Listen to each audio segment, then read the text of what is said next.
Boom.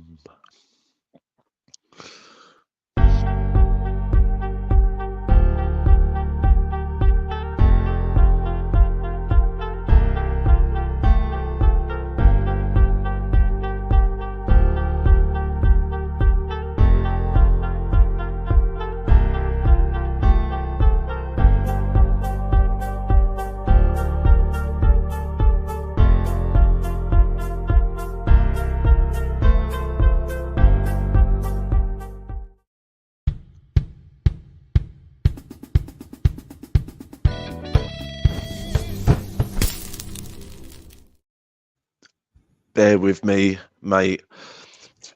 I just fucking, you ever stick a straw into a fizzy drink and then like half the drink just comes out? You know what I mean? Like, I try to do it so gently. Oh, he's got no sponsorships, but he's got a good cup. That'll do the job. We don't care. They're not watching. Starbucks are watching. Starbucks are watching. We will, we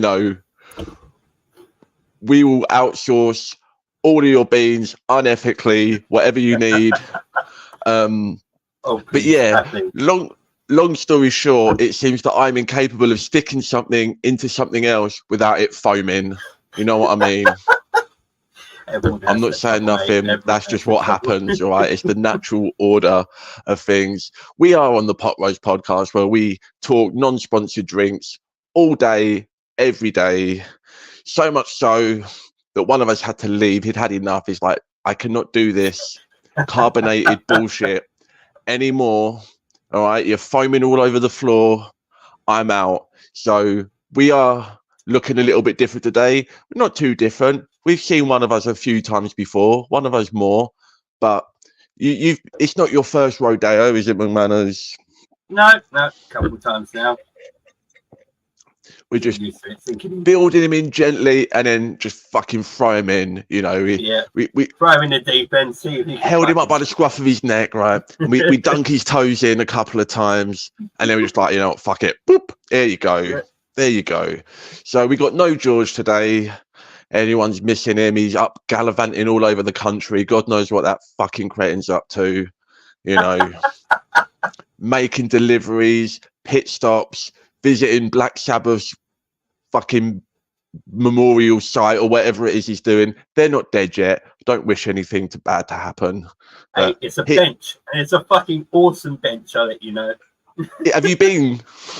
No, that's what I want to go. I've seen pictures about it, and apparently Ozzy's going to go visit it for the first time. That must be some good bench. Got people travelling from far and wide to sit on this bench. Oh, and then the government are going to put spikes on it so homeless people can't sleep there as well. Oh, which spikes is like extra metal, so it's probably the one time that's acceptable to do that. But I mean, Ozzy, he looks like a homeless person. If anyone should have a spiky bench, that's the man. That is the man. But anyway, how are you, man? How are you doing? What have you been up to this week? What are we on Thursday? You've had some time to do some shit, or not? Yeah. Well, I've caught up with the majority amount of stuff that is actually been put out there on the internet. I've caught up with most of the movies. I've actually run out of stuff to actually watch.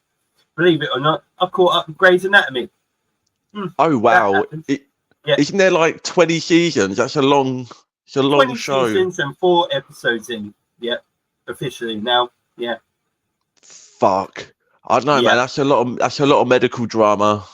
Oh, there's so much drama, and it's probably one of the reasons why this Grey bit has gotten longer. Like that's your Grey Anatomy, So there you go. There you go. So what got you on that? You dated a medical student or something. That's usually how it goes when you start watching something like that. It was due to that. It's my ex just bought. I got to watch Downton Abbey, and for some reason, everything I tell her to watch, she seems to be gotten addicted to. So now she's done with Downton Abbey, and she's got the whole series on Blu-ray, both the movies. And how far? Movies? Like, what's great? Yeah. 2 movies. Fucking movies. Yeah, 2 movies, and they're planning to bring either another series out or another movie. But Fuck yeah, it. got addicted to that, and then I grew up watching ER because it was what I'd have to watch because my parents were like, no choice, it's Friends and ER, or ER then Friends. I'm not sure, I can't remember the order. And I bring that up in conversation, and I just went, oh, you should watch Grey's Anatomy. And she went, oh, check that out. And yeah, that was during the pandemic. Mate, so all the medical medley you got going on, you know what I mean? That's a lot of hospital time. You won't get that much hospital time in real life in the current climate. You know what I mean? Don't matter I don't think that many people die in real life compared to Grey's Anatomy. Like, there's just something wrong with the writers of this. With 20 seasons and 2 movies, you're like, it's amazing there's anyone even left in this universe. You know what I mean? Yeah. It's just like the hospital's down to skeleton crew. The streets outside are just barren. Like 28 days later, like there's just nobody left. It's like we got to keep killing these people for more content. Get them out of here. I was unaware that I wasn't paying attention to the number of this of the season when I was on season 19 and I was on episode 19, something like that, and it hit 20. And by the end of the season 19, it got into the last point of Scrubs, where Scrubs turned into a university, and I just didn't like that season. And in this, it felt the same as that because it was new characters, new interns have come in, and it was like, it's a full circle. It's great. Like, it started all over again. I don't like it. 4 episodes of that. Okay, I kind of like these. Fuck's sake. Some people call it a full circle. Other people would call it like the original actors are like asking for too much money, and we just get them out of here. Interns, come on in, boys and girls, get in there. You know, we've had enough. It's one thing that this show is really good at is actually seeing old characters just pop up out of elevators from like 10, 15 years ago. And like, oh shit. Because they actually, there's been people who've left the show on bad terms, but they're back like 5 years later and they just come out of an elevator like, hello, I'm come here to save the day. Oh man, that reminds me of talking about Friends, like when they would kill Joey off and then they're like, no, we're gonna bring you back, we're gonna drop you down an elevator shaft because you pissed off the writers, and then a couple of seasons later we're gonna stick a new brain in there. I don't know how much you know Friends, this might be going too deep. I also binged that creepily right before Chandler died. Sorry, Matt. I was thinking about watching it as well before Matthew Perry went, and well too early, but you know, bad times. But we talked about it before on here. You know, great stuff. I was going to his work. I mean, not the fact that he died, obviously. You know, but. But yeah, I was going to start watching it all again, and then I didn't, and then that happened. I was like, damn, I kind of want to go watch it even more now. But the problem is, I'm always hearing about like episodes of Friends that are on. I think it's all on Netflix, but they cut so much out of it, like a lot of stuff that's like doesn't necessarily play so well, you know, for various reasons. And you go back and watch Friends, it's a fairly problematic show. I mean, there's a lot of like, you know, kind of harmful stereotypes about like, you know, certain people or like really certain like dating tropes, and you know, it's all a bit toxic monogamy. It very much was. I didn't get through like halfway of the scene, like obviously because I'm not gonna watch the show and be a douchebag guy who's just gonna look for tits. Like, but I never realized, they're there. They're there, but no one wears a bra at all in this show. No bras in the 90s. Bras were not invented until 2006. It's like, we're here. Can you see them? They're like, well, it's a bit fucking hard not to. Like, yeah, man. When Monica's wearing like the white tank top thing that she always wears, it looks like Sid from Ice Age. You know what I mean? Just her torso just looks like fucking Sid from Ice Age. It's bad. And Jennifer Aniston, they're everywhere. I mean, oh yeah, it's pretty rich to be complaining. Let's be honest. Like, it's fine. It's absolutely fine. But yeah, just a lot of those old like fashioned like rom-com tropes and stuff that you got in a lot of stuff, you know, for the all of history really, until the last sort of like 10 years and stuff, where things have started to change.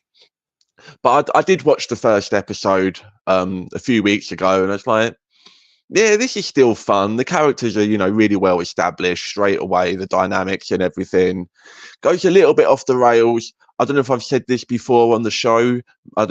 Probably not. I don't know if we talked about Friends that much, other than, you know, the unfortunate passing of Matthew Perry. But Joey and Rachel together makes me physically sick. What were they thinking? That completely unnecessary. Every time I see it, it makes me feel awkward. Even they really couldn't get it. Even in the show itself, they couldn't quite get the chemistry going. It's like, you know, this doesn't work. No. Why are you subjecting them and us to it? But it's just my anyway, opinion, but they really did feel like a brother and sister kind of thing. It's like a brother. It's like, very much. I'm finding you really hot. I want to fuck you, but I can't. Yep. And this was long before like Step Brother getting stuck in the washing machine, you know, like this, it might as well be that at this point, other than this time Jennifer Aniston is the washing machine. But they couldn't make it. They couldn't get there. Imagine dating Rachel fucking Green, Jennifer Aniston, and you're Joey, and that's the one person you couldn't make it happen with. Like, it is devastating for so many reasons and so many levels. But we're not here. Joey. Come on, Joey, up your game. I mean, he is the game, really. He walked so that Barney Stinson from How I Met Your Mother could run. And that dude is gay in real life. And he had all the game. What are we doing? What are we doing? But anyway, we're not going to sit here and talk about Grey's Anatomy and gay actors playing straight players in 90s sitcoms. I won't bring up Grey's Anatomy again. I mean, maybe another episode. You know, maybe another time we could do Grey's Anatomy. However, on this seasons. Week, 20 seasons, you know, that's a lot of content for us to mine, and we will ride that shit out just like they did. But for now, we got some other stuff coming up. We got a Naked Gun reboot coming out. We've got Transformers is getting a prequel animated movie. We'll give some thoughts on that. Hopefully my face doesn't give the game away. Oh, we've got, what else have we got? We got a Deadpool Wolverine trailer. That's a different vibe completely. We got Fallout, and we've got Rebel Moon Part 2. So this is what we've got to talk about. Who needs Grey's Anatomy anyway? So fuck it. Since we've got that image up there, we'll go straight into this. We'll get this fucking monstrosity out of the way, McManus. Again, I'm playing the cards, you know, open as you can be. This is a bad trailer. I was excited for this. When I heard they were making this, I'm like, you know what? Some of the best parts of the Bumblebee movie, which a lot of people say was like, you know, a rising quality for the Transformers franchise. One of the best parts of that movie was the opening, where we've got like a good 10-15 minute sequence all on Cybertron.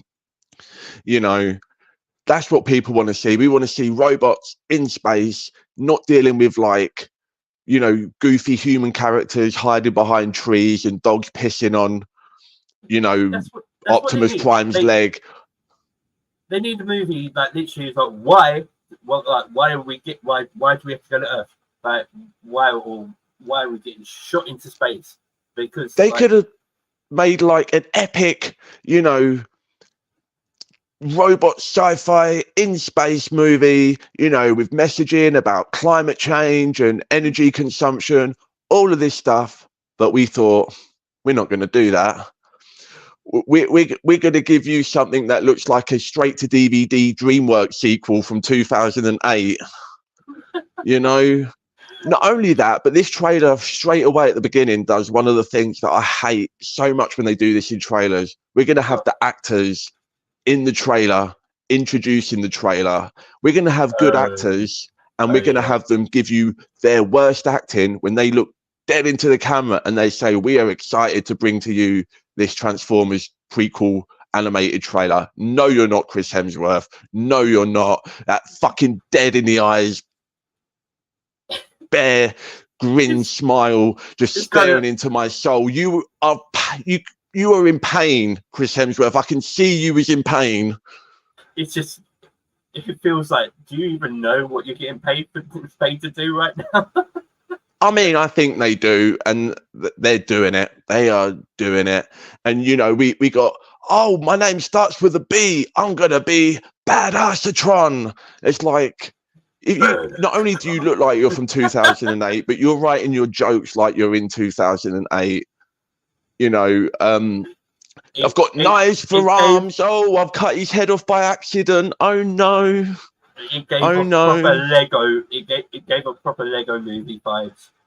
Yeah, but not like the Lego movie, like one of those ones like you would find on Netflix, you know, that's like a 20-minute short fucking Star Wars holiday special in Lego form, like, kind of situation. We're just gonna put it out there, like, so you'll pay us, you'll watch it, find it shit, but we'll still get paid nonetheless. Oh, they got paid. They don't care. They recorded their dialogue like months ago. They are long gone by the time this trailer's even finished. They do not give a shit. And there's a good cast in here. You got Brian Tyree Henry. I think John Hamm is in this.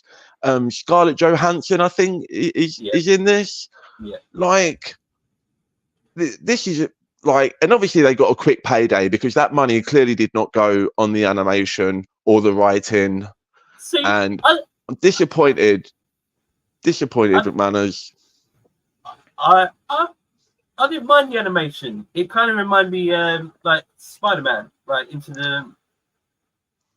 It could have been a little bit, but they didn't go. They didn't do any stylized anything to it. It's just all smooth and shiny. Like, I thought the designs were fine.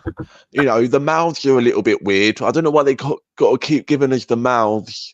Like, you could even save on the animation because then you haven't got to animate the mouth moving. Just put those fucking plates on, shut these fuckers up and make them fight. And that would have been fine. But, and also, Transformers prequel, you know what that means? It means they don't transform yet. So what are we doing? Transformers movie, and the whole plot of the movie is we've got to find the power to transform. So that tells me, and the you know, the movie going audience who are paying for this garbage, that you're not getting the transforming until the end. However, we are going to show you them struggling to do it in the trailer. By the way, they're not on Earth yet, so they can't transform into the iconic vehicles that we know and love, that we want to see them in. So we're going to just make them like these weird, like super smooth, like genderless, you know, generic, like space cars. And he's like, oh, wait, I need wheels. You fly around in space, you fucking don't need wheels. But you just couldn't commit to not giving us the vehicles. Just give us some crazy space vehicles, you know, because if you're going to do a Transformers prequel where they're not transforming until the end, then just fucking commit to it. Just make us accept that we're not going to get a Volkswagen Beetle or a big old fucking red truck, and just lean into that. And just, again, just epic robots fighting in space is what you could have given us, and that would have been fine. Yeah, the whole thing about even Transformers from birth, like, they could literally transform. Like, every other Transformer would have a different job. And literally, I think it's going to be a hierarchy thing. Like, you have to get to this certain thing, or find the power to make you the Transformer, or what you're going to be, or what your destiny is. All that shit. Like, as a fucking Transformer fan, He knows his Transformers. He knows his Transformers. That tattoo looks better than this fucking movie. I would just, you know what? Just come round my house and just stand in front of my TV and I'll just stare at you for an hour and a half.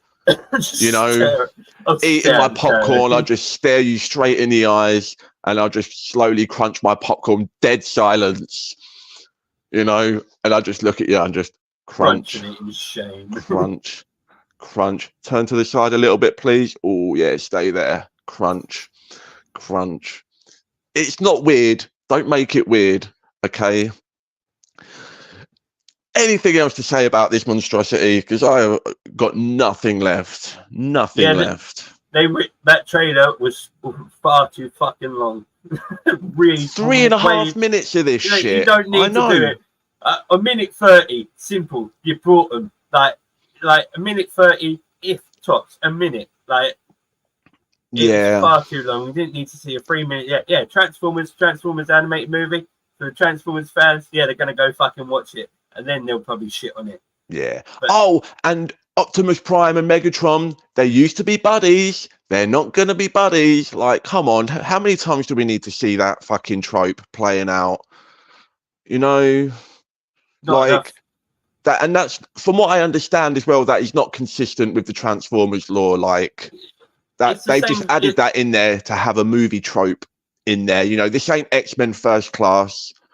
You know, stop fucking trying to be. Fuck. No, but they tried to actually put it round to that, because even in the Michael Bay ones, he ends up taking his fucking head off anyway. It's like, well, where would you be without me, Prime? Megatron's getting a raw deal, man.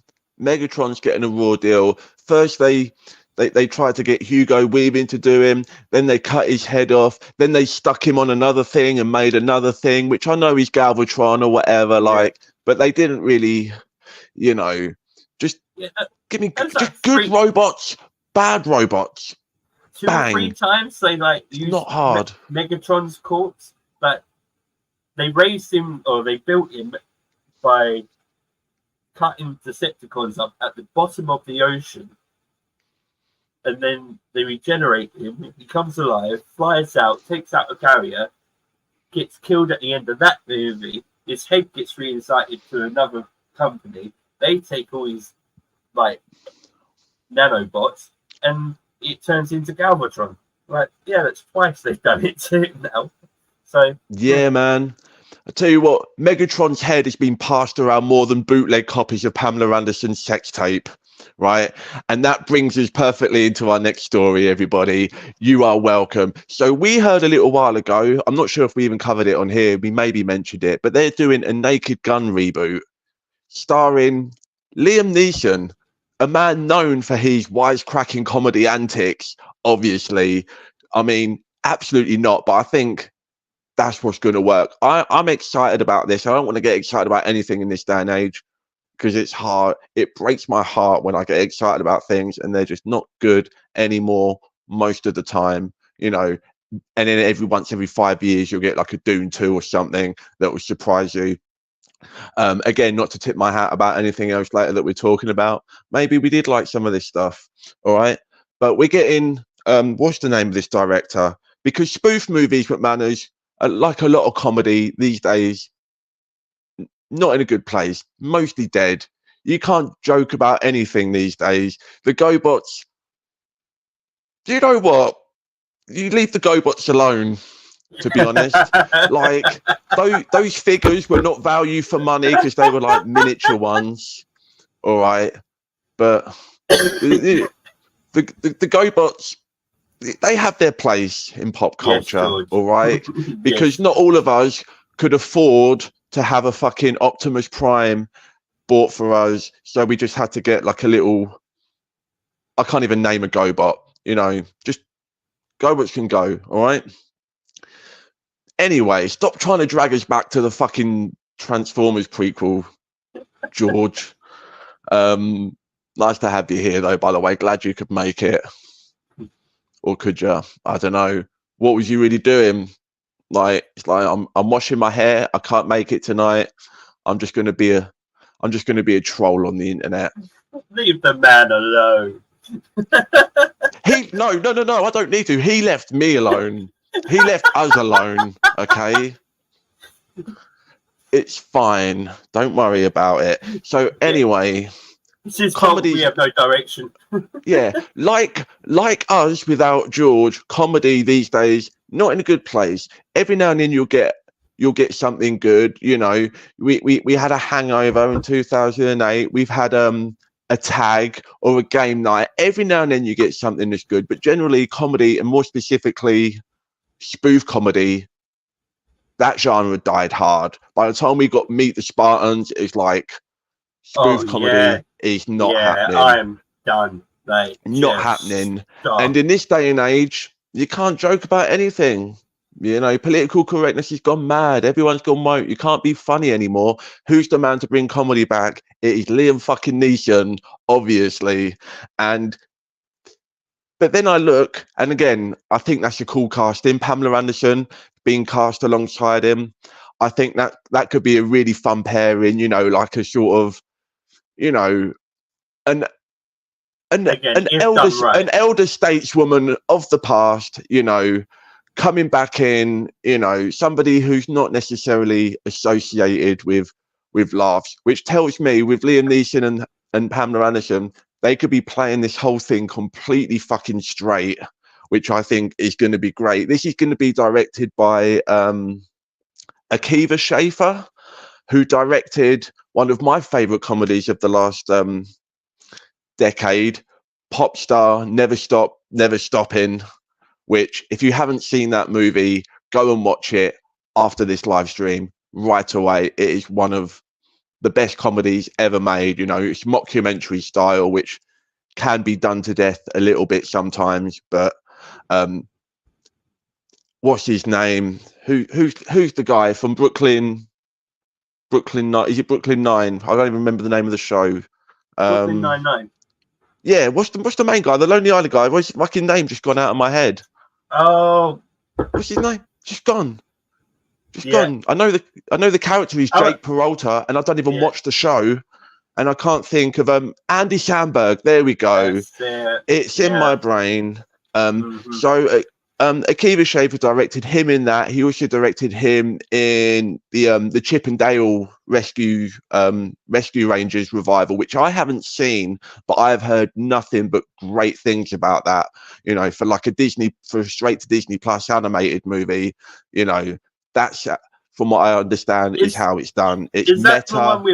Is that the one with all the evil characters in it and all the cancelled ones that are supposed to go in? Yeah, so there's like a Ugly Sonic cameo in there. Yeah, I remember one of the Rescue Rangers is CGI, the other one's 2D. It's like the CGI ones had like work done and all of this stuff. 20 minutes into it, like my kids were fascinated, but obviously the jokes going over their head.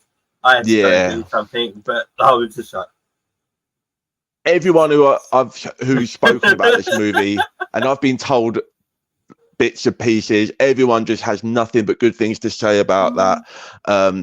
And again, Popstar Never Stopping. It's fantastic. He did Hot Rod, again with Andy Samberg. I haven't seen that, but this is a guy. One of the Hot Rods. I'm sorry, just to stop on Hot Rod. Hot Rod's no, do it.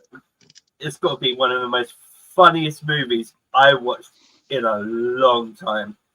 It's probably just my sense of humor, but if to find Hot Rod funny, you've got to have a really fucked up sense of humor, and be like it might kind of like Lonely Island and Andy Samberg way of like him and the people around him, how like their sense of comedy is like I could love it because I'm a massive Brooklyn Nine-Nine fan as well. Yes. So Akiva Schaffer, see, like, again, he's got his finger on like pop culture, what's happening, what's not happening. You know, he definitely knows how to push buttons. You know, he gets right up to the edge of what he's allowed to do, whether that be in a pop star mockumentary, and some of the stuff they're singing about in that film is fucking incredible. And then again with something like a Chip and Dale, where it's like, how far can we push like you know, like a legacy Disney brand, you know, and how meta can we make that, and you know, what can we get away with? I think this is the perfect combo. You know, Liam Neeson being directed by this guy, Pamela Anderson, you know, bringing her sort of, should we say, personal iconography, and I'll leave it there, to something like this. If you haven't seen Barbed Wire, watch that after Popstar Never Stopping. Okay, it's Casablanca. I haven't seen that movie in years. Man, we used to do drinking games to that movie. I won't tell you what the rules were, but it's a spicy one. Okay. Anyway, I'm excited to see those two playing off of each other, and you know, maybe this will be the revitalization of spoof comedy. You know, I think it's long overdue, and if anyone can do it, I think this is the team, the unexpectedly perfect team to be doing that. And talking about unexpectedly perfect teams, we got another trailer this week, maybe a much better trailer than the other trailer that we will not talk about anymore. We got a second trailer for Wolverine and Deadpool. A lot of people anticipating this, us included, probably. The first trailer wasn't that long ago. It gave you a nice little bit of setup for Deadpool coming into the MCU with the TVA. That's how you fucking do it. That's how you fucking do it. That's how you do it. What we didn't get in the other trailer until right at the very end was our man, Hugh Jackman, Wolverine. Well, there he is, you know, playing this character one more time, maybe just one more time. We'll see how that goes moving forward. But we got a lot of Hugh Jackman in this trailer. McManus, you watched this trailer probably more than once. How did it make you feel? Oh, like a little girl. Probably wrong time. Squealing away. He's giggling. He's clapping his hands. He's pulling out his pigtails. He just can't contain himself. Now he's grey. What he said.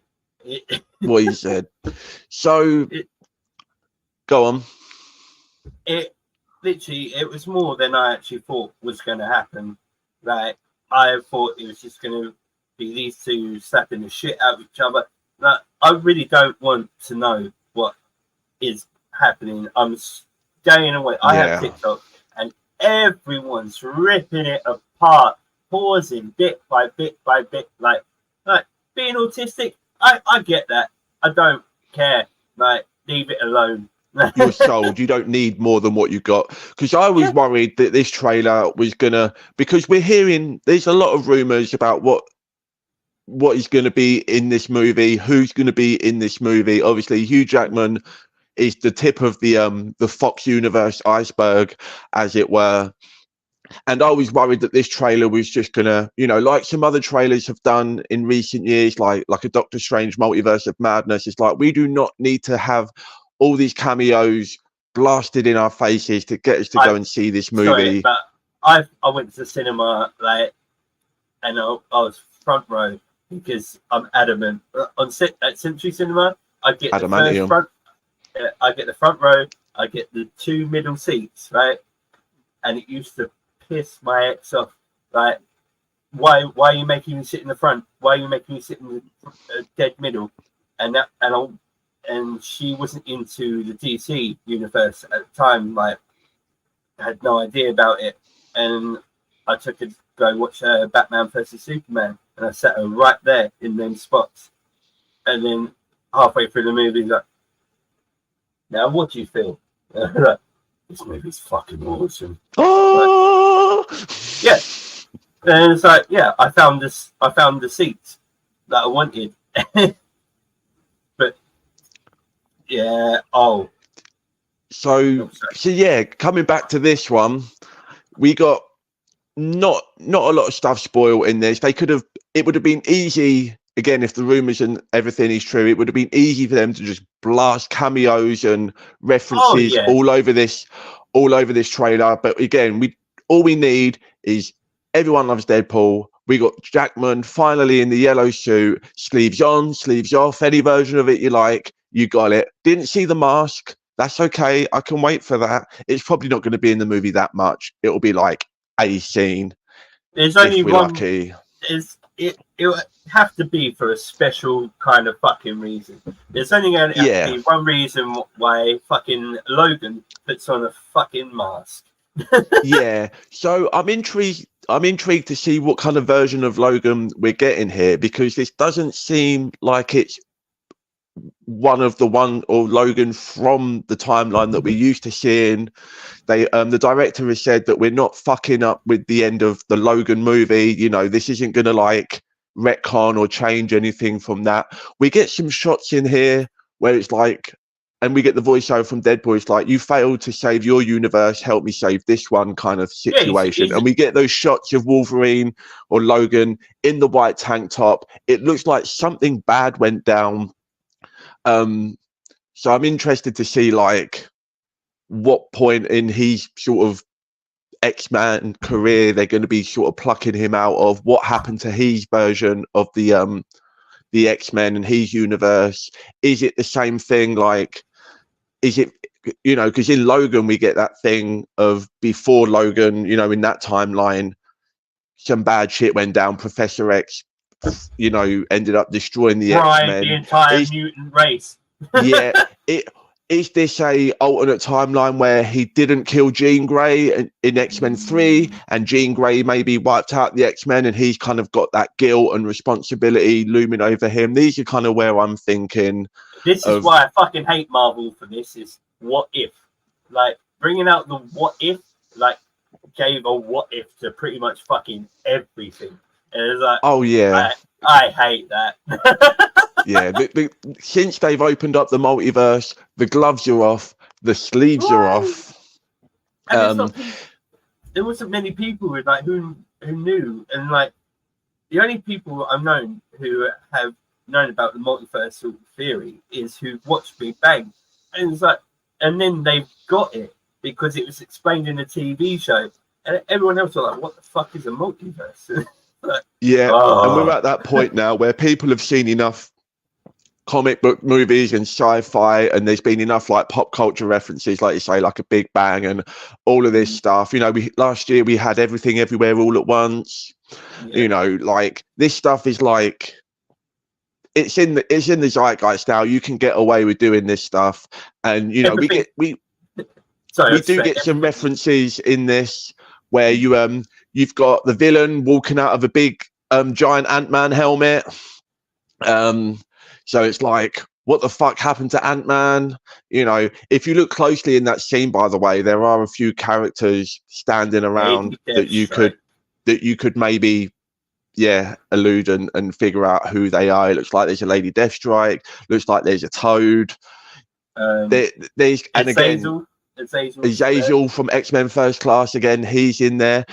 Even the scene where Deadpool is finding Wolverine for the first time, it's very much like that scene in First Class where he tells them to go fuck themselves and stuff. There's a lot of shots, even a lot of the shots and like the way that the stuff is like framed and choreographed is reminiscent of like a lot of old Marvel movies. There's the shot where you're looking down the barrel of the gun, which is very Magneto in X-Men First Class. There's a fight scene between Wolverine and Deadpool. Sorry, to cut you off. Just bring that up. That's one thing that's been really annoying me. People who like haven't or aren't into the comic books, who don't know about Wolverine, and you know his fucking furry metal head. It's a like it goes up to him, unless you want to be taking a breath like through your forehead. For your forehead, like, and he just goes and leans into it. Unless you know, like, that bullet ain't gonna do fuck all against his fucking skull. Oh man, that bullet would bounce off and just take out some poor fucker sitting there having a drink, you know, in the background. And everyone on TikTok's like, "Oh, Logan, why are you feeling like that? Like, why?" Fucking don't know Wolverine much, do you? Yeah, man. But there's did you pick up on this? Because I didn't pick up on this at first, but I saw a lot of people made this comparison that the one of the fight scenes between Logan and Deadpool is shot for shot from Flash Thompson and Peter Parker in the first Spider-Man movie. There's no way that there is no way that's not a coincidence. There's no way that's a coincidence. Someone bring the choreographed and shot exactly like it. And I think there's going to be a lot of that in this movie. Like, there's obviously if I could add the clip to it now, I would. But someone put it on TikTok and it was shot for shot, and they just put both clips under each other, and it was. Thank you, Ryan Reynolds. I think so. Aside from just having like cameos and references, like sort of in the movie, I think like there's going to be a lot of stuff, and it gives me hope where it's just like this has been made with love. They have paid extra attention to detail, you know, and not just like a Rob Liefeld's shoe shop, which is a shot in this movie, which if anyone knows Rob Liefeld and his history with feet is just perfect, that there would be a Rob Liefeld's shoe shop in the background. And I just think it's the tip of the iceberg. There's so much to look forward to, and we got so much, but you know, without getting too much, you know. Rob Liefeld is the reason I studied drawing feet so much. Not feet, not actual feet, not a weirdo. I'm not a foot person. They're disgusting. Like superhero boot feet.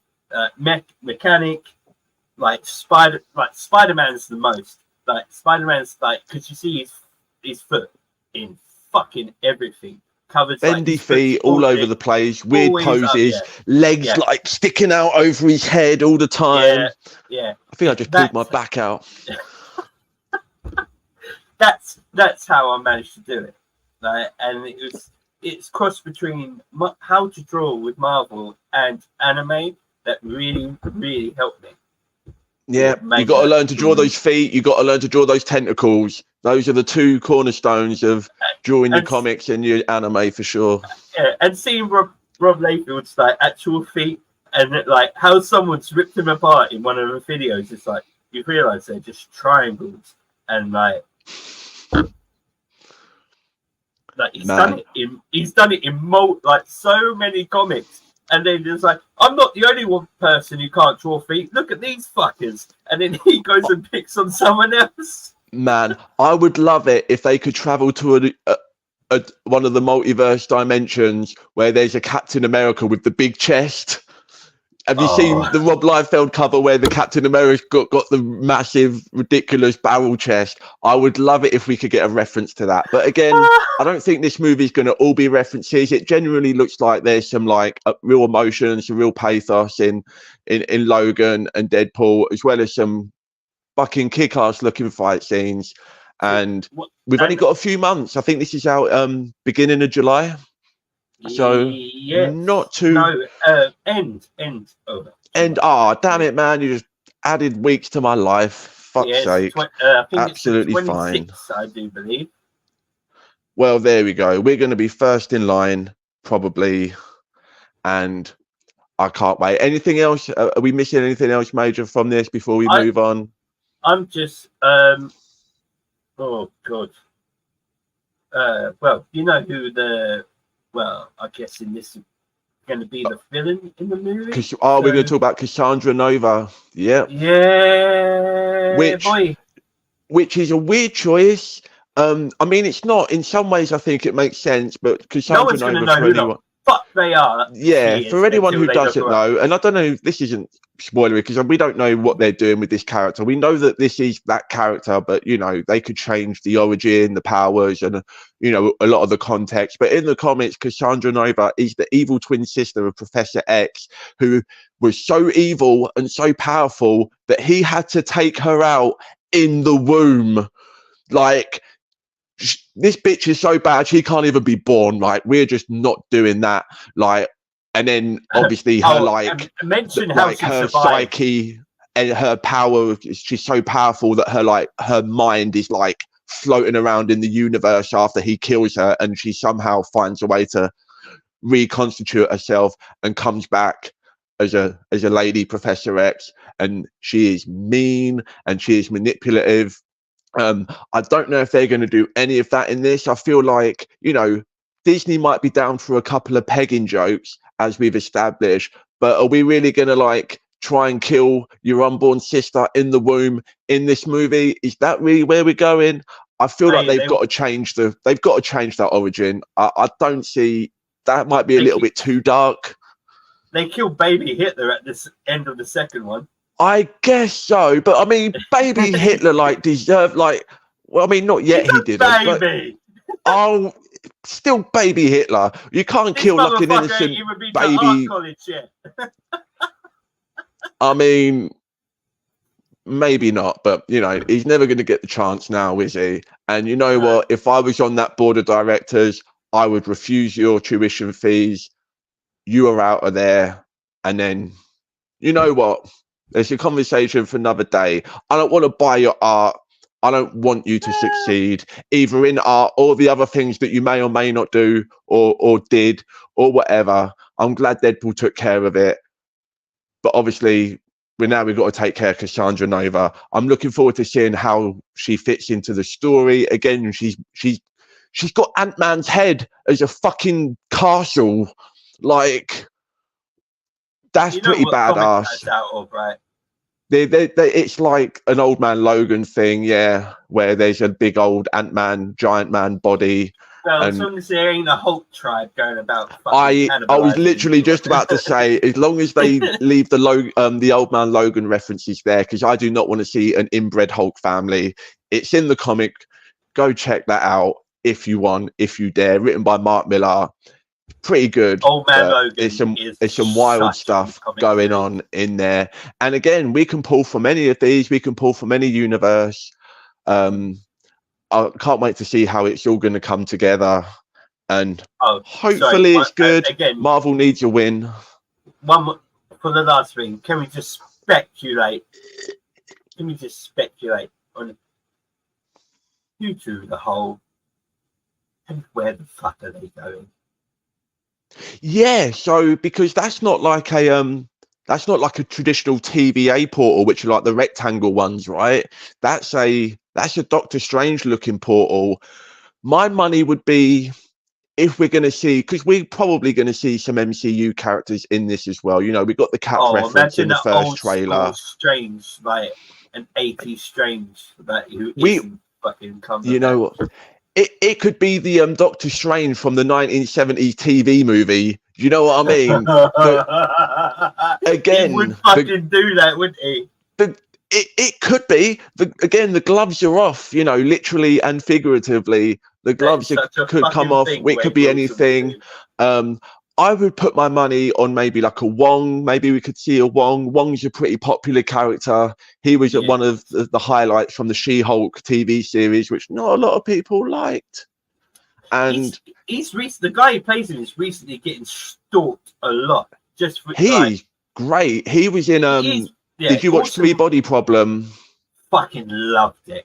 He was superb in that show. He was really went over my parents' head, right? And they came to me, like, can you explain this? They're like, oh yeah, aliens, 400 years they'll be here, but we're already fucked. Yeah. They control the night sky. Mum, Dad, sit your ass down. I've got to tell you something. Quantum mechanics, here we go. Intergalactic war. We're getting shit on. But anyway, we've gone on long enough. We could talk Three Body Problem. I would love to talk about Three Body Problem, because I thoroughly enjoyed that. Benedict Wong, fantastic. One of many cameos or appearances we could see in this movie. Hopefully it all serves the story, and it's not just here's a guy that you know. And I trust that they're going to do it well. It's going to be funny. It's going to be satisfying, hopefully.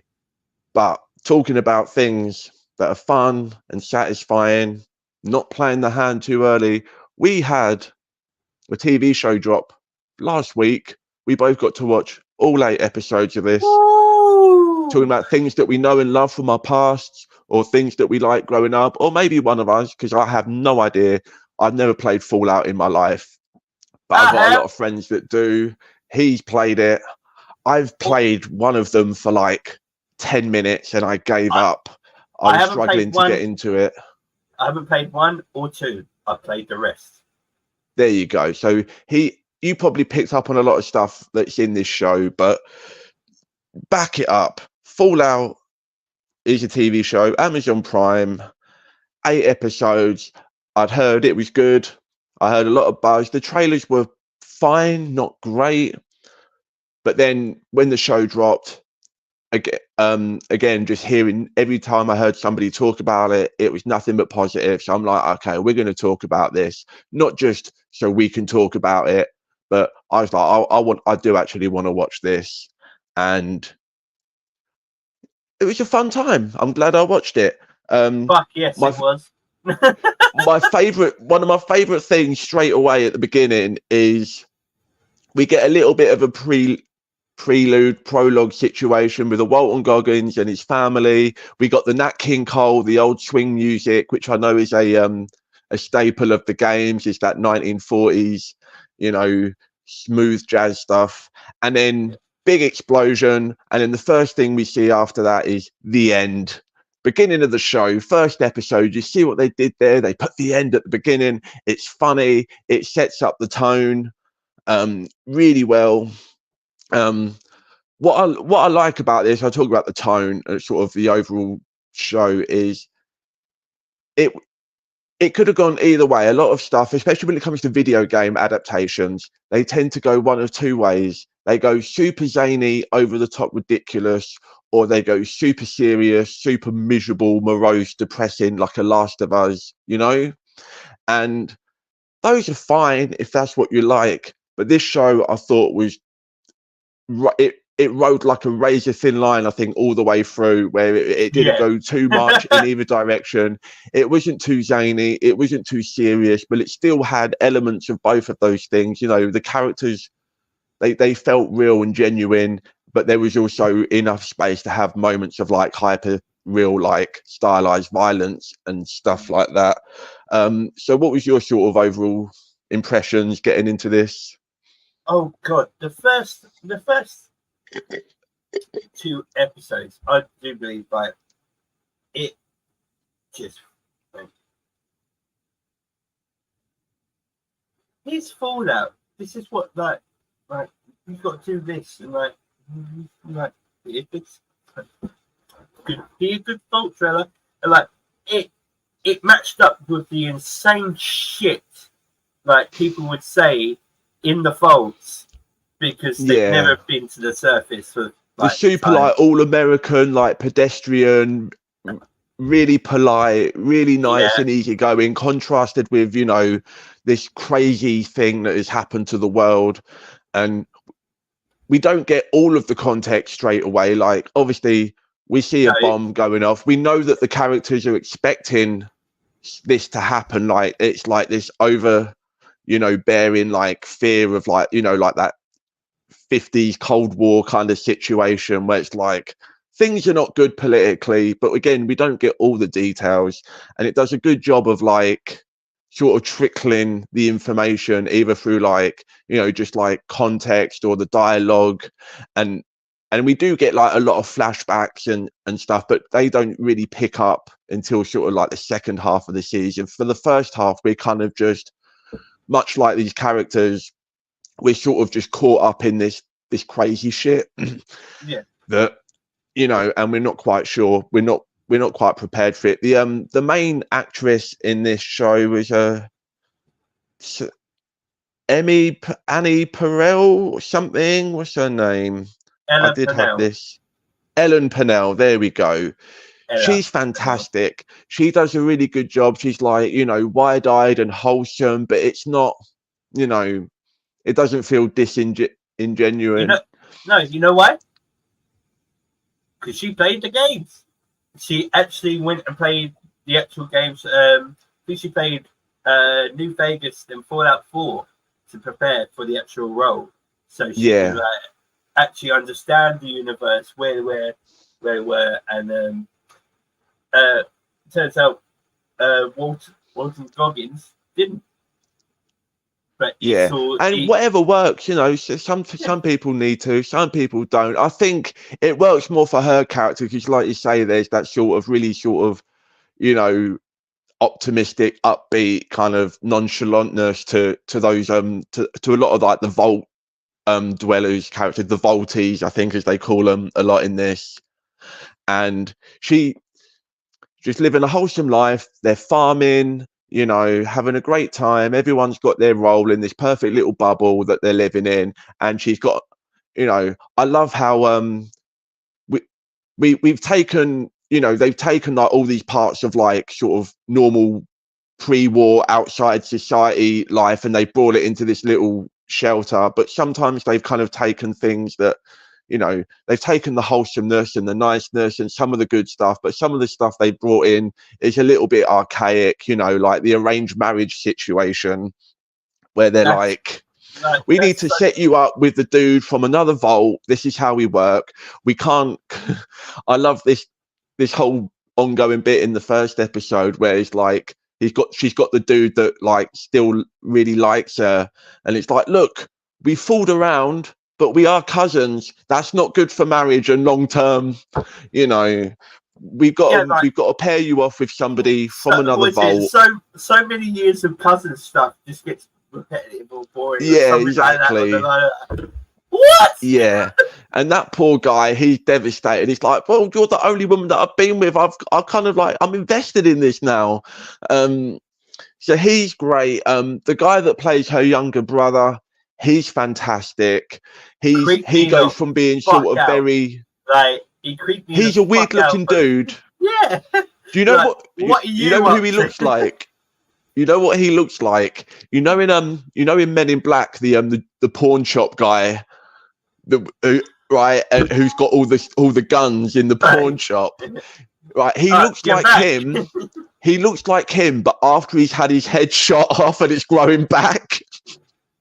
You know what I mean? Have any idea yeah, he looks like a younger version of that guy, but he's and he starts off sort of very like, you know, sort of expressionless and like, you know, just going through the motions, and we really get to see him like go on a journey alongside the journey of sort of our main three characters. He's sort of like the fourth main lead in a way.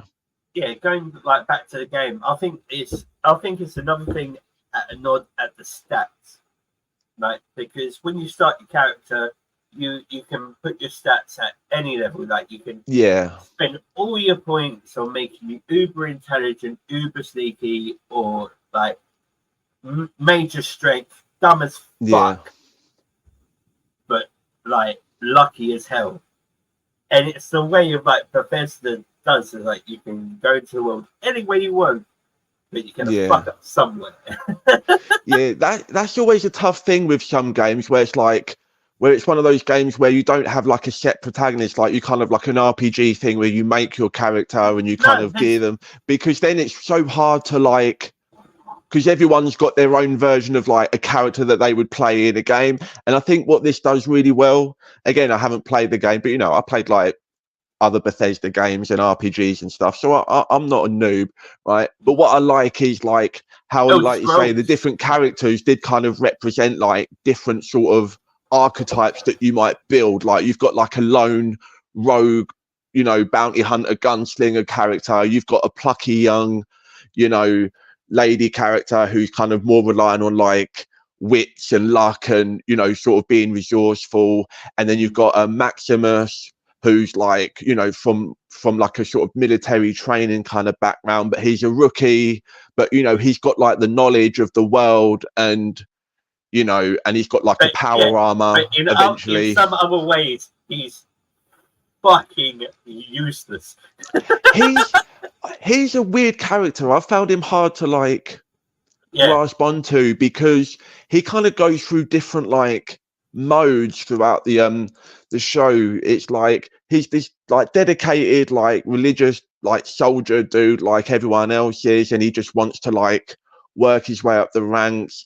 But then we kind of get this thing where he's like, he's useless and he's whiny and he doesn't really know what he's doing. But then as we see him progress, there's a period, and we're kind of just spoilers will occur in this as we're just talking about the whole show, because we're talking about the whole show, so we assume that it's on Amazon. Go watch it. Everyone else, it's taken a week. If you haven't watched Fallout within a week, but I'm not going to deliberately go into spoilers, but just to say that they are going to happen. Yeah, spoilers going to happen. But there's a scene. So he gets assigned. He's the squire to a knight who's got the big power armor get up going on, and then due to a series of unfortunate events and maybe a mutant bear, he ends up. The knight gets killed. He ends up with the power armor. I love it because the power armor, they got this big booming voice, and then when the helmet comes off, it's just Michael Rappaport going ow, ow, and we play with that does a lot. But then, so then we see Maximus. He does this classic: I'm going to wear my master's armor, and I'm going to disguise and masquerade as the warrior. And there are moments where he's really enjoying, he's getting like a real power kick, and he gets almost sadistic in some of the, because he's so crap at fighting before that when he gets it. That's one thing that wound me up about him getting the power armor is I know they were a dick to you, but learn from them being a dick. Don't be a dick. I was like, why? And then carry on, sorry. Yeah, no, I do agree, and like I say, I found, and it is consistent with his character, because he's sort of, he's got some basic training and knowledge of everything, but also he is, he's a rookie, and he's sort of naive in some ways, where where Lucy's naive in some ways, and he's knowledgeable in those ways, and in the ways that he's naive in, she's kind of more informed. There's a fantastic scene where she's they're just sitting there, they've been captured, and they're sitting there in a cell together, and she just turns around to him, and she's just like, so you want to just have sex? And he's like, look, he's like, so I would, but this weird thing happens, and I touch it, and there's a weird thing, and it explodes, and I don't know if I like it or not. And it's just and she's just so well, don't have to make it weird. That's supposed to happen. We're stuck in here. You want to have sex? That'd be fun, or whatever. Yeah. But then he's obviously grown up. Yeah, he's grown up in the Brotherhood as an orphan, because he was Indiana Jones out of this fucking city. Oh, in the fridge, yeah. And then he was like, right, go do as you're told. And if you've grown up in a military of still soldiers, and people higher up here, they ain't gonna teach you shit about being a human being. It's do this, do as we're told, and you won't fucking die. Sometimes I got a little bit infuriated with these two characters, because they're not learning things as quickly as they should be. She gets told time and time again, they are savages out there. You will get beaten, robbed, murdered every step of the way. And every step of the way, she's still trying to make friends with everyone. She's making fires out in the opening. She's not learning the lessons. Even when she's seeing dudes get their legs cut off and their heads crushed and everything, and every person tells her, you're going to get fucked up out here. She sees it all firsthand, and it still takes her a good 5 or 6 episodes in before she really starts to wise up to the ways of the world. Yeah, again, it's another nod at Bethesda, dealing with newcomers to the game who want to go in, who try and get the biggest think they have the biggest, baddest gun at the time, go and raid the set, whatever they need to do, and then they just get fucking killed instantly. Yeah, because Maximus, he should know. He should know better, and he's still he's helping. Sometimes he wants to help people. He helps a guy. It turns out the guy was fucking the other guy's chickens. I thought that was a really funny moment. That character pops up a couple of times. Because the guy that's assaulting this Dr. Tweaker, looks kind of normal. Yeah, he's dirty, but when you've got a guy who looks half dead, yeah, and he's like, I'm talking to him. It's and like, I'm sorry, man. He's just been fucking my chickens. And Maximus is like, oh no, not me. It's like, come here, citizen. What have you been doing? This motherfucker's been fucking my chickens. Oh, happy.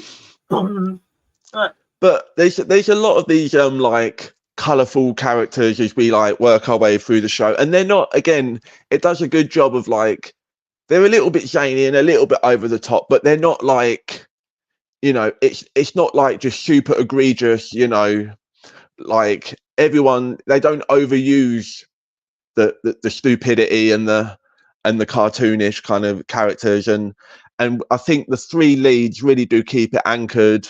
You know, we haven't really talked much about Walton Goggins. He kind of does like a dual role kind of situation where we're getting flashbacks of him in his previous life, and then we've got him as this ghoul who's walking around. He's got like a drug problem. He's got to keep taking the thing to stop himself from getting worse. And we don't quite know until, you know, and even by the end of the show, there's still some gaps missing from how he got from that to that. And I think that does leave some room to play with some more flashbacks and some more getting to know him in a season 2, which I think they have confirmed that we are getting a season 2. Yeah, they announced it pretty quickly, I think. Something else I want to talk about. Yeah, well, it's funny you should mention. Lord of the Rings took 3 days, and this took a week to get renewed. What the fuck?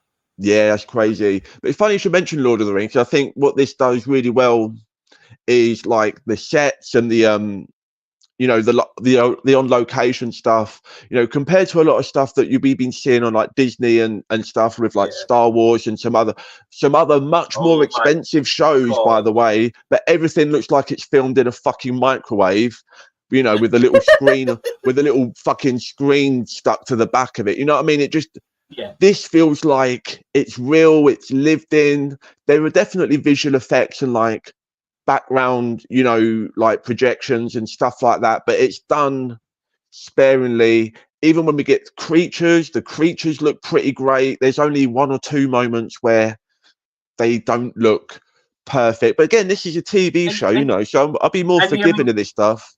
Oh my god. And I was expecting, right, you know, the video I sent you earlier, I was expecting the creature like to turn up at like the 7th or 8th episode. Doesn't even happen, but you see the skull of one. We'll talk about that in a minute. But. Yeah, there's even a scene with a CGI deer, and it might be one of the best CGI animals I've ever seen in something. It looked pretty fucking good, and there's some stuff with some ghoul characters later on where they're very clearly doing like puppetry and like animatronics as well, with like mixed with CGI. It's like almost like Jurassic Park level, like, you know, and I'm talking original Jurassic Park when it actually looked good, because for some reason it looks better in the 90s than it does now. It really did. Like, my expectations, like you said, like we said the other day, don't expect shit, don't get fucking disappointed, which is what I'm going heavily on, and most people are when it comes to Marvel these days. Yeah. It just so happened, like Ryan Reynolds is like, all right, don't worry, I'm on the way. And everyone, like, the reception from that is, please fucking save this. Yeah. But no, these. Who else is in this? I'll tell you what, I liked the other Squire character. He was pretty fun. There's a moment where he talks about his background. You what? Yeah, he's from Superstore. Yeah. Boo, boo, boo, boo, boo. Yeah. He's a juggler. Great. Yeah, there's a really funny moment with him where he talks about he used to work on a fly farm. Yeah. And his job was to eat loads so he could shit, so they could make more flies. And there's little moments like that where it's like, it's cartoony and zany and ridiculous, but also it's like, it makes sense that you would, you know, in this world that like For these characters would that guy, exist. He's supremely awkward, but like there isn't actually like I think it's a split of a couple of characters, but you don't actually have his character in it. Right. But there's one thing, you know when I have this massive fucking bag now that carries all the fucking knight's armor. Yeah, that's impractical. Dragging those things around. It's like, come on, just give the dude a power suit and he'll carry it. Never existed. Until the TV show. Yeah. Like, I love the use of the Pip-Boy, the wristband things that a lot of the characters have got. There was one thing that really annoyed me though, to go back to the first episode where you find out that the other Vault people is actually like a bunch of raiders, and she recognizes by scanning the radiation levels, and it's if all of you have got these on and they scan radiation levels, surely the second those guys all come into your vault, they would have all been pinging off like a fucking bomb siren. You know what I mean? I went fucking mad when that happened, because you know when they're standing like, oh, this is the Vault thing, and you see all of them covered in darkness. I went, yeah, fucking raiders. Why aren't there Pip-Boys going off? It's like, it's not something you fucking turn on in the game. If you get close to radiation, like, yeah, the more it goes up, the more it goes. It's automatic. It's when you get close to radiation. But no, she turns it on and like you just fucked a highly radiated dude, and then like. Yeah, you would have noticed. You would have noticed beforehand. And there's a moment in a later episode as well where Lucy has radiation sickness, and and he's like, "Oh, I've got some stuff you can take for that." But we never really sort of establish, is everyone getting affected by radiation sickness all the time? Do they all need to, or is it just a thing that you get used to? Yeah. No, but they only address it the one time, and it's like, well, surely you would need to do that all the time. But I get that you don't want to have like the whole show like devoted to like having to keep stopping and taking come in contact things. Basically, you have to take Radaway. Like, yeah, that's the one. You remember when the ghoul is underground? Yeah. And they're pumping that shit up through the ground, and it's just on the IV. It's not keeping him alive. It's why he's in slumber. They're taking the shit that he produces, and it turns into Radaway.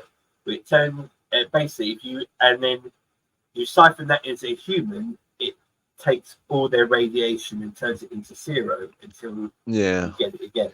Yeah, there's a few things like that where they leave it vague enough, and it's like, I get it. We don't want to like spend hours on hours like stopping to kind of explain some of the minute details. We can kind of just give you enough information through context. You know what that is. If you played the fucking game, you know what it is.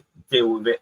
Like, you ain't going to get. Because I was to talk about Walton Goggins as the ghoul character, because I was a little bit confused when we first introduced him. It's like, so he was alive 200 years ago, and now he's still alive. Now he's just buried in the ground. He's got a chemical, like, how does that really work? And again, I figured that might be something from the games that would be more like obvious if you've played it. And again, they do leave some room to like explain more about that in a season 2, where it's like how he goes from being, and the other Squire guy, he starts getting a little bit ghoulish because he takes a thing to heal his foot. That foot was killing me. I could not keep looking at that foot where the fucking toes hanging off. No, see, this practical effects were great, but I can't stomach it. I am desensitized as fuck, right? I am, but for some reason that fucking wobbly toe, man, was just every time he took the boot off, I'm like, I can't look at that foot. It just looks too good. I can watch too bad. I can watch a tank turn 20 people into fucking red mist. I'll be like, shit. I can watch fucking drones attack people, but as soon as someone breaks a fucking limb in real life or a toe goes, Man, but yeah, again, a testament, I think, to like a really good mixture of the practical effects with obviously CGI and a lot of that stuff. Really worked so well together throughout the whole thing.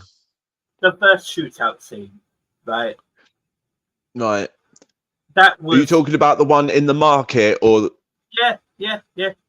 Yeah, because that was pretty great. I will say this show was lighter on action than I thought it would be.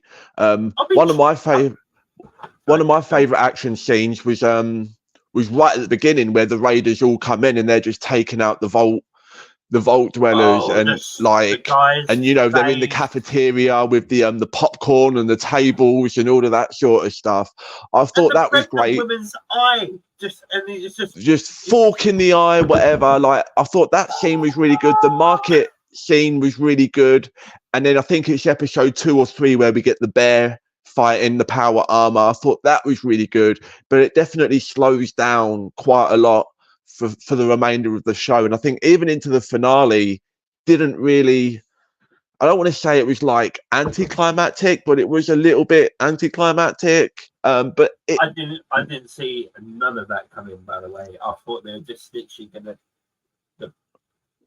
so I'll tell you what, to sort of go into another bit of a negative here as we kind of wrap it up a bit, but because again, one of my favorite storylines was how we had the younger brother Norm, and he's kind of doing this whole like investigative mystery with the vault and what's going on with Vault 31. Everyone's coming from, and I liked how all the pieces from all the different character storylines kind of all whirlpooled and like all slowly come together by the end of it. But I was a little bit underwhelmed to have the kind of big twist ending of, oh, what a surprise, the company that sells the vaults are the ones that set the bomb off because they're going to profit from it. It's like, come on, that's every like science fiction dystopian thing, you know? No, it's made the argument even worse now, because there's an argument now of, is this a standard? Well, it's this. I thought, like, Amazon were like, yeah, cool, we made an agreement with them. This is going to just be a standalone TV series. No, this integrates with all the games. Yeah, but is that plot twist sort of not already known in the games if you've played the games? No. Or is that new information even if you have played the games? It's new because it's been an argument for over 10, like 15 years of who dropped the first fucking bomb. And then they get to the room where you got them in it. Like, you know the guy with the Walt Disney mustache? Yeah. That's Mr. House from New Vegas. Okay, again, I didn't play that one. I only played 5 minutes of Fallout 4 and then I gave up. Picture an evil Walt Disney but knows his shit, but turns out to be right in the end.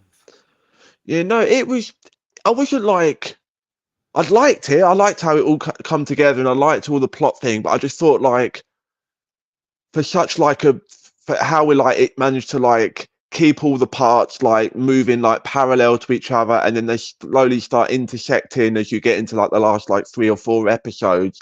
I was just like, it was a bit of a sort of basic sort of twist. I thought there was going to be maybe a little bit more to it, but it was fine.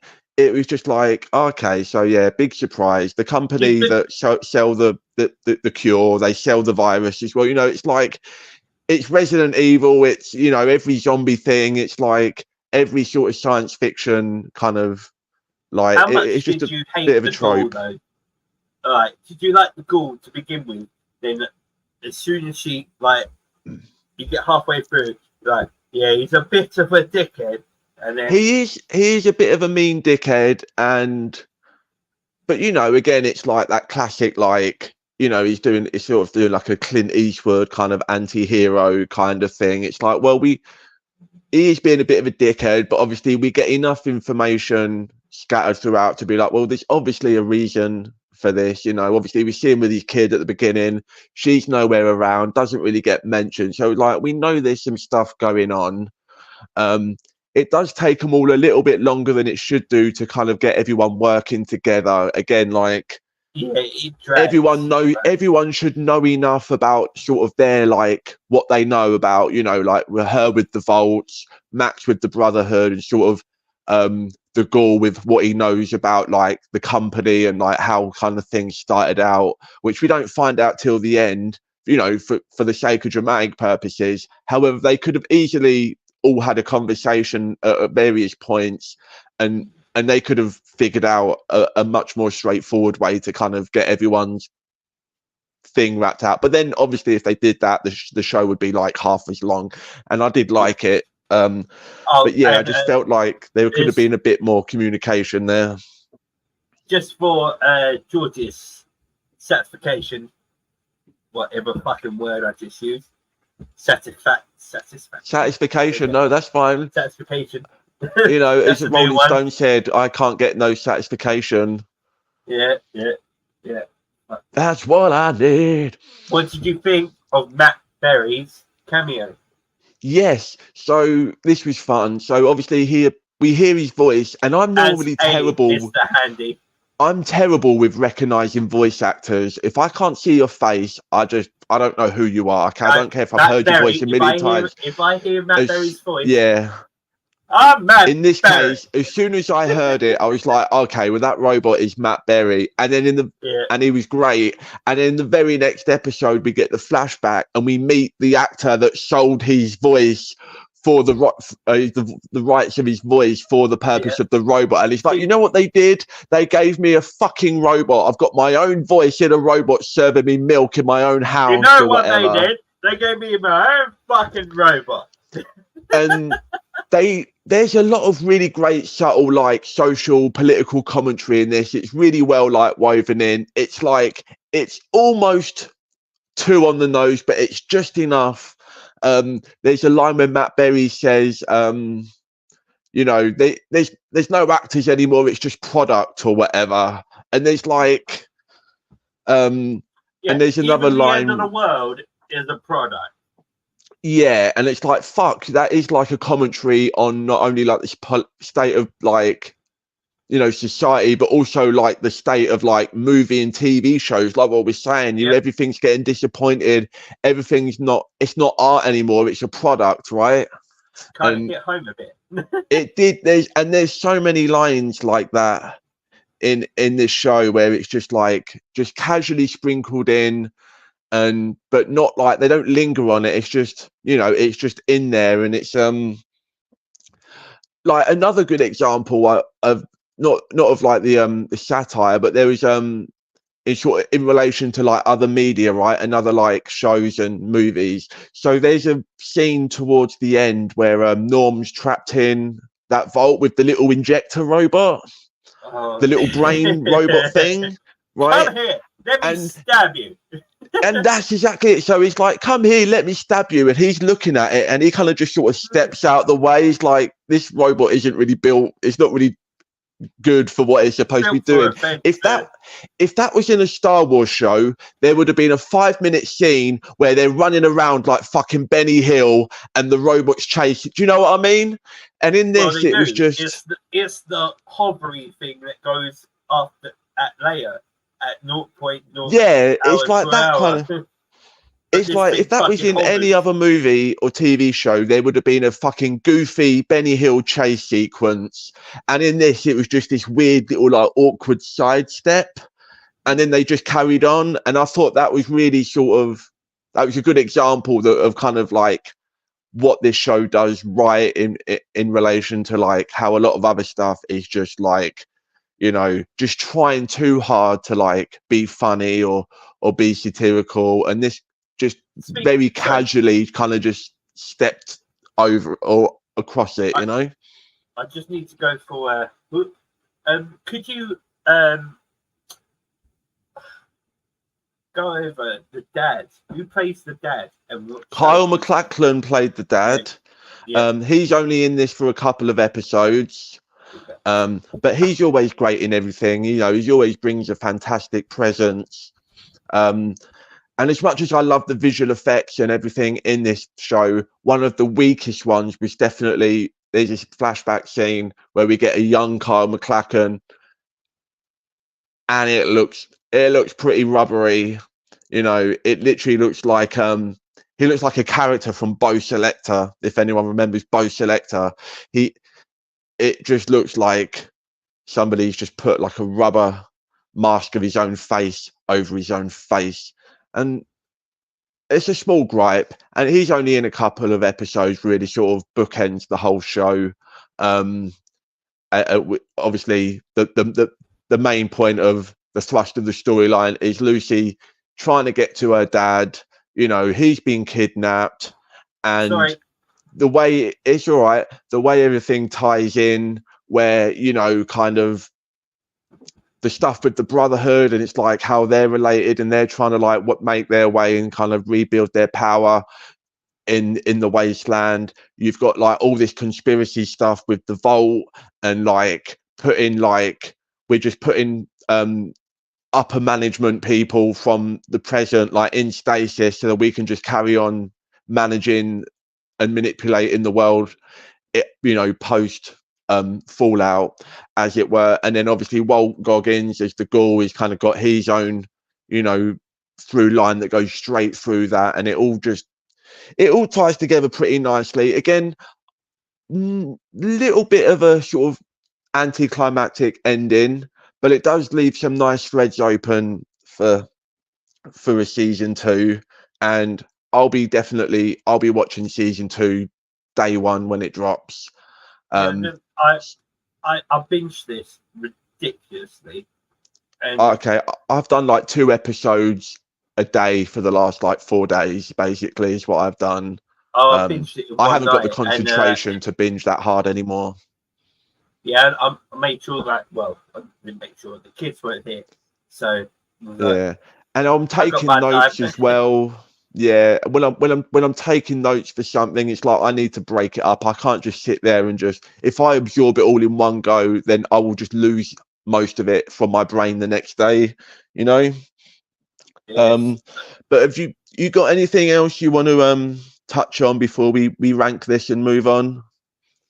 It's just the ending. I fucking loved the ending. I had no idea where it was going, and then like I thought it was just going to escape, and all right, but he's going to go to somewhere else, and then and he gets where he is, and he just looks, and the city in the background, you can measure how fucking so is that supposed to be New Vegas? Is that what that is?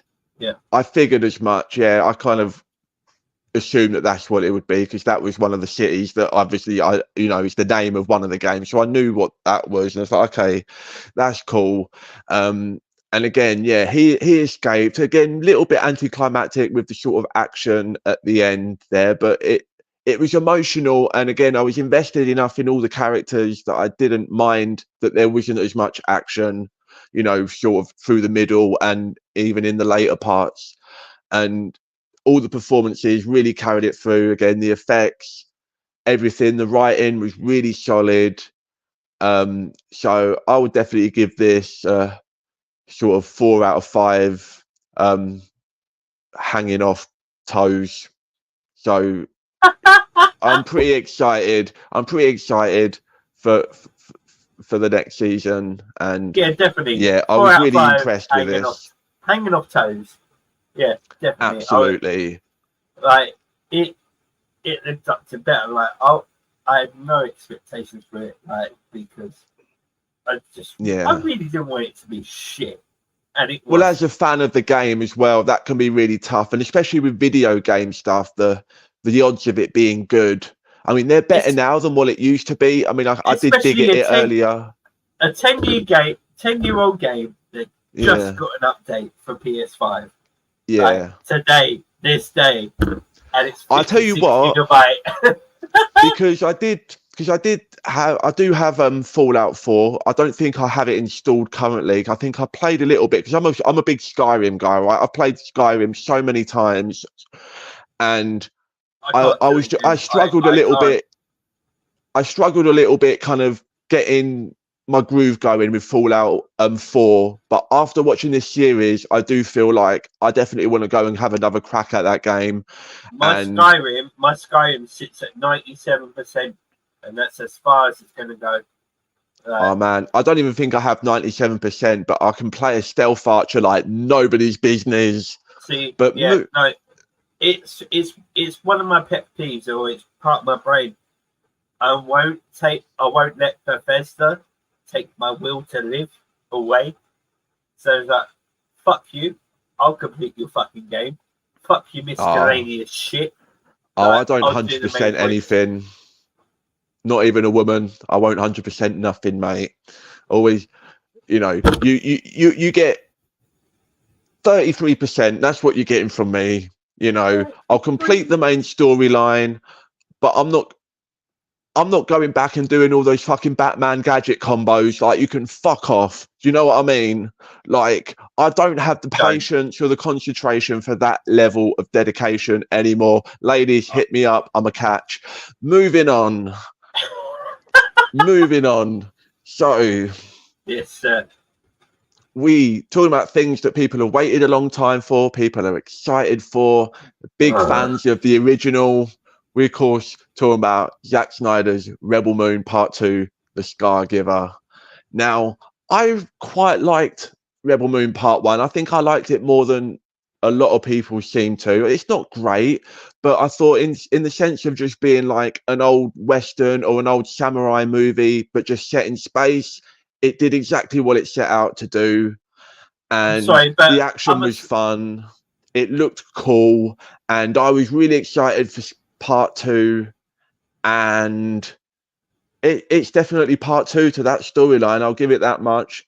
It mostly wraps it all up fairly well. The characters have already been introduced. However, there is a scene where they all sit around and they all reintroduce even more of their backstories in a very unnatural and montage-like fashion. Not for something that's supposed to be like a crazy action space, adventure. Not a lot of space action stuff going on, really. Especially for a Part 2, where the first part was all set up. And this is supposed to be like all payoff. So I'm getting the impression. I'm getting the impression you wasn't a fan of this, McManus.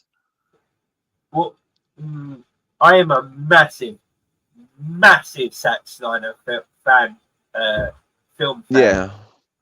I had enough of fucking college. I was at College Student Institute, and I got a notification on my phone. 300 came out today. It was playing at the Odeon in Colchester. Well, yeah. Fuck college. I'm going to go see a Snyder movie. Yeah, man. I'm the same. I love 300. I think Watchmen is fantastic. I even really like Sucker Punch. I love the Owls of Ga'Hoole movie. I think he's fucking great. Man of Steel, top notch. I'm not like a crazy like internet troll fanboy, but no. I'm definitely an appreciator of Zack Snyder. And like I say, I even like the first part of this. But when the first part is all set up, and I'm expecting this to be like payoff, action, boom, give me satisfaction, give me satisfaction. Yeah. I'm expecting so much satisfaction from this movie, right? And it's just like shit.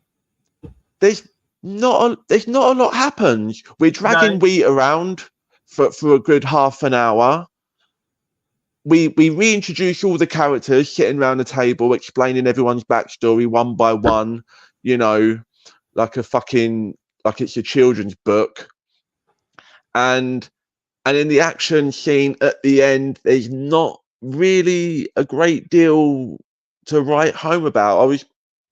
I can get my pitch this to Disney, and I went, nah, you're good. Yeah. I mean, I haven't said that. After the first part, I was excited to see the R-rated extended version, because when Zack Snyder does that, say what you want, and it's frustrating, but his extended versions of his movies are always better than the theatrical one. And I was hoping that they were going to do part one, then do the extended part one, then release part two, and then extend. But that's not what they did. We get original Netflix friendly version of part one, then we get Netflix friendly version of part two, and now we're going to have to wait. But even despite not liking this, I'm still excited to see the extended version of both of these. Again, I wish they would release them closer together so I could sit there and watch the whole thing of the extended version of both of them. What is that? Like, you obviously filmed them back to back. So why give the audience breathing time to hate your fucking ass? Yeah, bring out something that's just going to piss them off. It doesn't bode well, because then people who are not liking this version are not going to be, for the most part, excited to go and watch the extended, even longer version of something that they didn't like. And it was just an obvious grab by Netflix to try and create some, they wanted some of that Snyder Cut buzz. You know, they wanted people to be crying out for more Rebel Moon.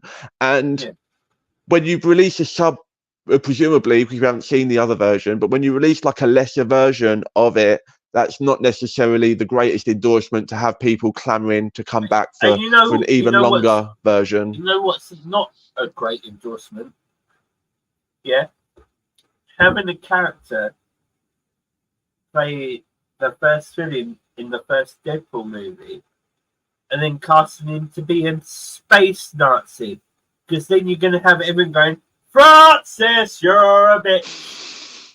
He's one of the best things about these movies, though, to be fair. He's pretty good. I mean, he's better in the first part, as I think most of them are. I think Sophia Boutella, I think she's definitely developed between filming the first part and this part. You know, she's pretty good with what she's given, and she's not given a great deal, but she does act her heart out in some of the scenes, you know, where you got the flashbacks and stuff. I will say that it was quite frustrating that at the end of this movie, before the big final battle, she has to cut her hair back to the fucking Nazi haircut, when I thought the whole point of her having the Nazi haircut and then not having the Nazi haircut is like a visual representation of her development as a character. And for some reason, she's like, you know what?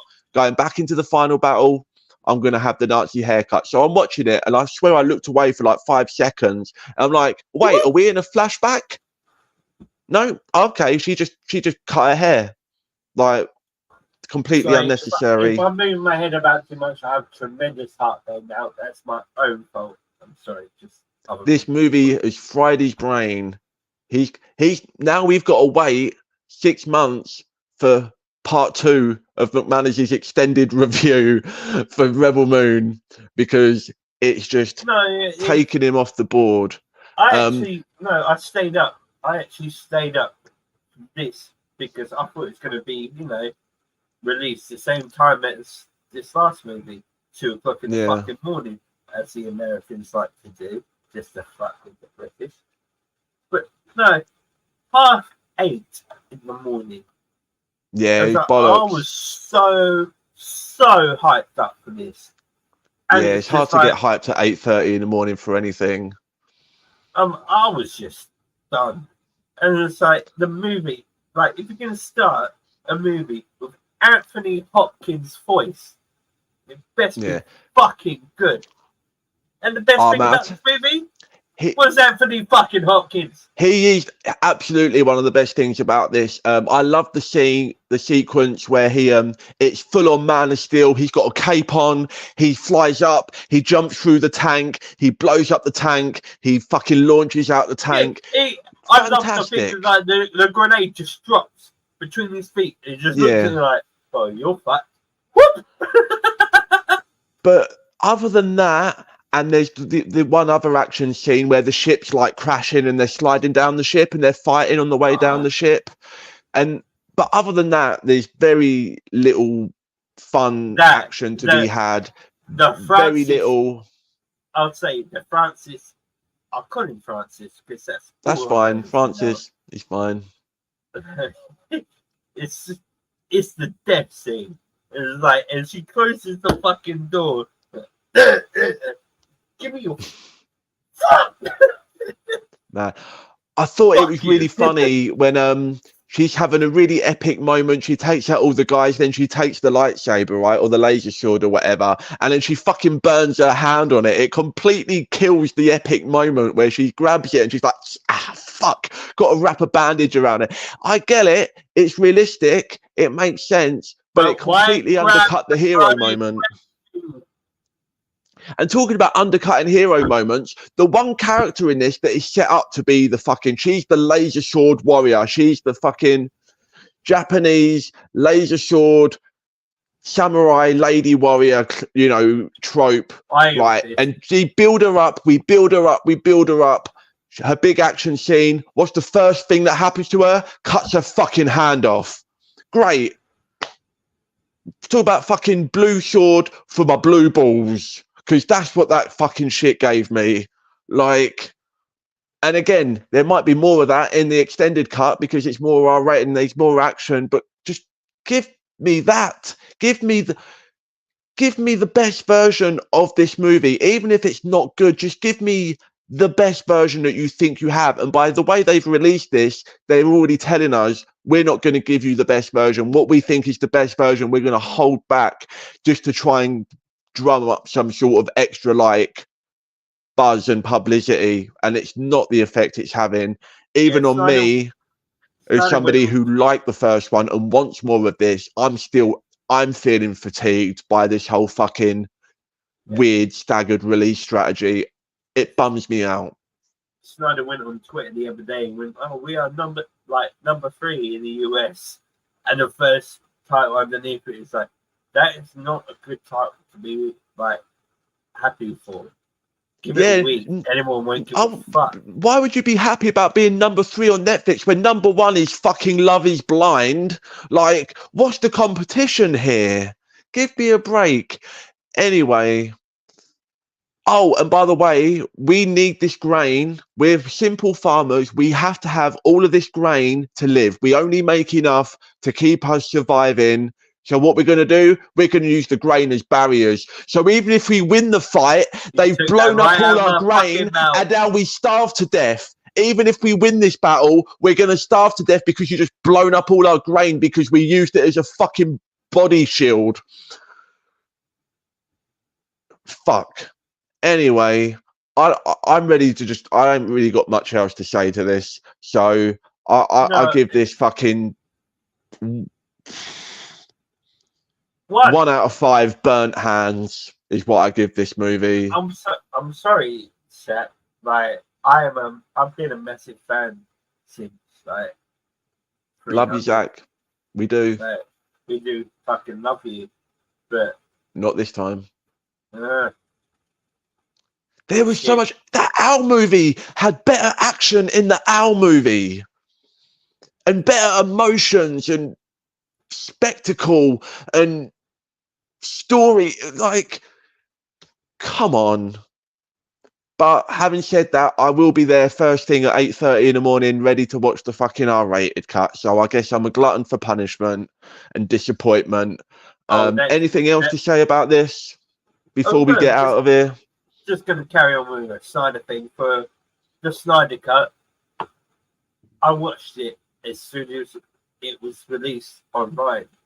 My ex refused to watch it with me that night, and then watched it 8 months later, and then decided to go on a fucking tangent of how, well, why didn't they fucking start with that? Like, I tried to get you to watch it. You know what? It's just as well because you're gonna have to wait 8 months for the better version of this movie. So plenty of time to catch up. Like I said, I give this 1 out of 5 burnt hands. I'm guessing you're probably in the same range. Yeah, 1 or 2. I hate to end the Pop Rose podcast on a fucking downer note. I really wanted to like this. I wanted this movie to be a spectacular payoff that was going to make people who didn't like the first part appreciate it more because the satisfaction was just so worth it that they were just like, okay, that was good. You know, even if it doesn't have to be the best acting, the best fucking dialogue, the best storyline, it just had to have fucking an epic payoff, you know, for this fucking war. And not only is it not an epic payoff, but for a two-part movie that's supposed to be an epic payoff, leaves it open for a part 3. So fucking great. So I've got add that to the list of things I've got to wait for now, Zach. And then I've got an extended version of that too, I guess. So a couple of hours just before the movie was released over here, Zack Snyder tweeted like, "Oh, you can't wait till the third part. The third part is going to be better than the first 2 movies." Oh, he tweeted that before it came out, did he? So that's great. That's great. Like, well, should have fucking led with that. Yeah, cool. If just because you already announced it was going to be a 2-parter with extended version, so that's 4 parts. Just announce the fucking other 2-part of the third part, so that's 6 parts of 12. Whatever. Yeah. Just, you know, just give me, just give me something. You know, just. If what you're priding this on is a slow build up and a homage to classic samurai and sci-fi movies, and part 1 is the build up, part 2 is the payoff, you gave me the build, give me the payoff. Even if it's not a good payoff, just give me the payoff. Well, and I suggest we didn't really get Shogun. I haven't watched that yet. I've heard it's good. I'm probably going to go and watch that now. I've got a fucking Fallout and Rebel Moon sized hole in my heart. So how much do you do with Japanese language? I will be fine. I can read. Just put the subtitles down there, and you know, I've known plenty of people who can't deal with the Japanese talking all the time, and then now and then you have the English guy talking. I mean, is there a dub version? I know that's sacrilegious to some people, but if there's a dub version, if a dub version will get more people to watch more international stuff, then I'm all for it. If you really can't deal with subtitles, exactly a dub version, that's fine. I'm not a snob. It's the subtitles dubbed over the Japanese voice. You know, whatever gets people watching more things, you know, different things than what they maybe normally watch, then I'm all about it. The same with like anime. People, you know, look down on anyone who does it with a dub or a sub, or, you know, there's this whole classes system thing going on. Whatever gets you more people that like good stuff, that we can talk about it and all enjoy it together and have a good time, that's a bonus. I don't care if you watched it with subs, dubs, or a fucking stone tablet or fucking hieroglyphics on your wall. Whatever it is that gets you fucking engaged, that's what I want. So I don't know, maybe if have you watched all of Shogun, or is it still going? Oh no, it's just finished. Okay, so maybe we'll touch on that next week. Then we'll do a little section. If I manage to watch it all, we'll do a little Shogun bit. I'm not sure what else we're going to be talking about. Not sure what else is out next week movie wise. We're flying by the seat of our pants. I've been so busy binging Fallout and all the Rebel Moons. I haven't seen Attack on Titan. I've seen like bits. You know, I'm aware of Attack on Titan. I'm more of a Dragon Ball Z guy myself, so I'm uncultured. I'm not like, yeah, I'm not the anime head, you know, that, you know, some people think I am based on how I look. So, you know, I look like anime. I don't consume anime. You know, I live it. I am anime. I'm a Vegeta fan. You have a Gohan as a son. It's Krillin till I die, baby. Destructo Disc. Give Android 18. Weird dots on your head. Whatever. You would fuck a robot, wouldn't you? This is what I mean. People assume that I'm an anime guy. They think I want to fuck robots. You know, that's just who I am. That's just how I be. And look, If you didn't want me to fucking robot, you shouldn't have invented feminism. What can I say? You didn't give me any fucking options, all right? You left me, you know, back in the dark ages, you know, expectations because of all the anime porn that I've obviously been watching. It just fucked my brain and nobody can fucking match up to it. So now I've got to have a robot. So you did it to yourselves. I'm kidding. You can find me at D&D Live on Twitter, Instagram. Go follow us on Pop Rose Podcast on those platforms, on Facebook. Click the like, click the subscribe. Don't kick the subscribe, or maybe do. Just don't lose a toe, okay? Because we can't watch that shit. All right. Click all the likes, click the subscribe, leave a comment. Are you excited for Rebel Moon Part 3 out of 6? Whatever it is, did you like Fallout? Did it live up to the games? You know, are you looking forward to Transformers? Theories for Deadpool and Wolverine? You know, what happened to that Logan? Where's his X-Men go? Where did all the X... You know, whatever you want, write it in there. Tell your friends. Not to fucking Genosha, that's for sure. Don't go to Genosha. Don't even talk to me about X-Men 97. I'm not ready for that conversation. Maybe we'll talk about that when that finishes as well, which I think is in the next couple of weeks. Anything else before we get out of here? We nailed it. We've had a good time. Thanks for watching. If you did, click, click, click, kick, click, kick. See you later. Peace.